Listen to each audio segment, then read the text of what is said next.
It's Nancy from Nancy Chu Homes, and it is the week of May 8th, 2023. All right, guys, on Friday, the jobs data came in, and it's clear the economy is slowing down. The Bureau of Labor Statistics came out with their information on May 5th, and we've gone from 12 million job openings to 9.5 million job openings.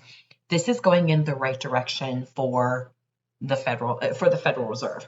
Now, I believe that put headline unemployment at 3.4%, which is actually the lowest it's been since like 1969. Now, I wanted to define for you guys what headline unemployment means.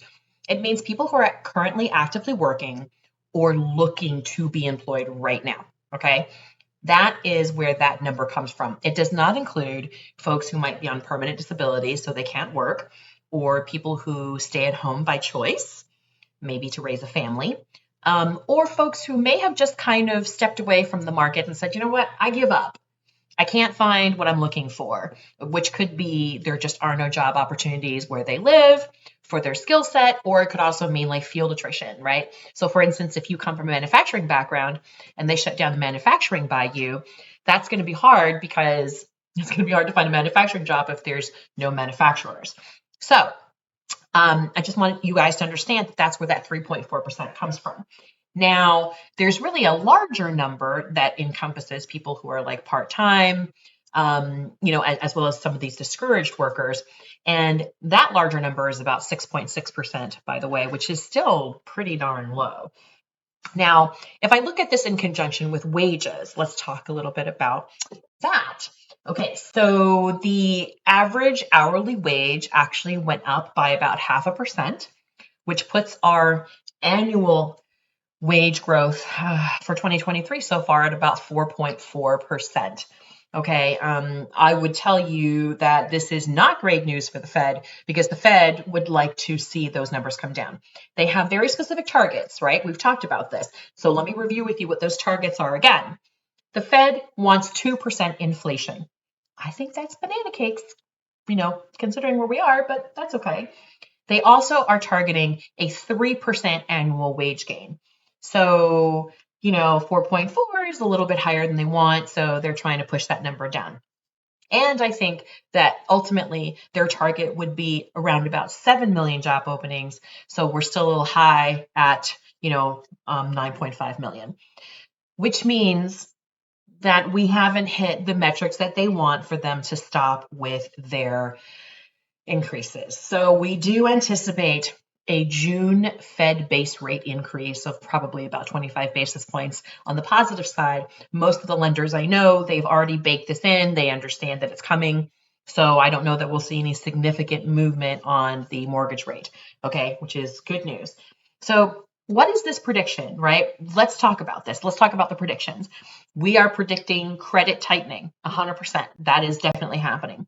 On the positive side, it does feel like the banking crisis has kind of tamped down some of the more crazy talk, like, oh, the Fed should raise the interest rate, their base rate to 6% or 7%, which would make our mortgage rates very high.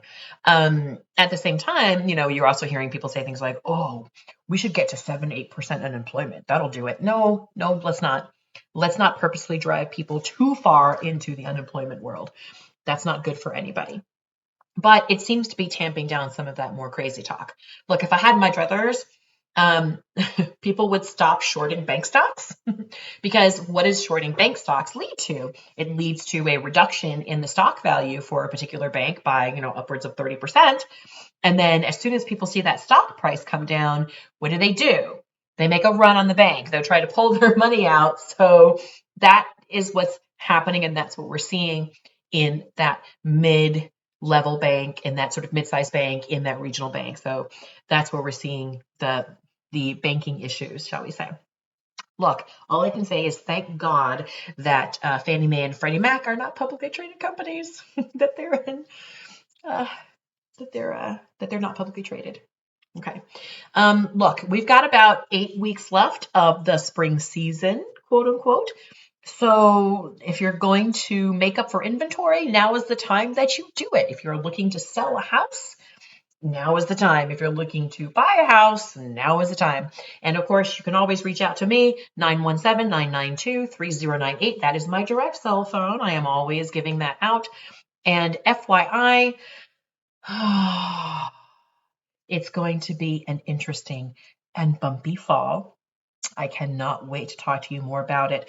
Next week, I'll be giving you some secrets and tips about how to change your ideas about how offers should be made on houses. Okay, all right. Talk to you next week.